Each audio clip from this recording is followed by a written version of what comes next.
বাস লুটের ঘটনায় আরও তিনজনকে গ্রেফতার করল কোচবিহার জেলা পুলিশ। গত 1 জুলাই নবদ্বীপ থেকে কোচবিহারগামী বেসরকারি যাত্রীবাহী বাসে ডাকাতির ঘটনায় চাঞ্চল্য কোচবিহার জেলা জুড়ে।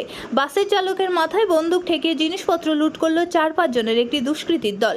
ঘটনায় গুরুতর জখম হয়েছেন একজন। রানাঘাট থেকে কোচবিহার অভিমুখে 25 থেকে 30 জন যাত্রী নিয়ে একটি বেসরকারি বাস আসছিল।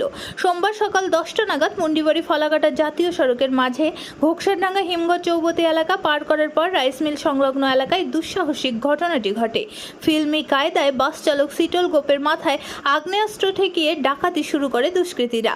বাসের আরেক চালক অসিত পালকে ধারালো অস্ত্রের কোপ দেয়। তারপরেই বাসে থাকা 4-5টি ব্যাগ নিয়ে মাত্র কয়েক মিনিটের মধ্যেই সেখান থেকে নেমে ছোট গাড়িতে করে পালিয়ে যায় ডাকাত দল।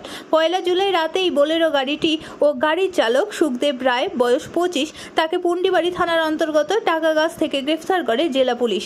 তাকে আদালতে তোলা হলে 10 দিনের পুলিশি হেফাজতের নির্দেশ দেয়। 10 জুলাই বুধবার ঘটনায় যুক্ত আরও 3 জনকে গ্রেফতার করেছে জেলা পুলিশ। তাদের মাথাভাঙ্গা মহকুমা আদালতে তোলা হলে আদালত তাদের 10 দিনের পুলিশি হেফাজতের নির্দেশ দেয়।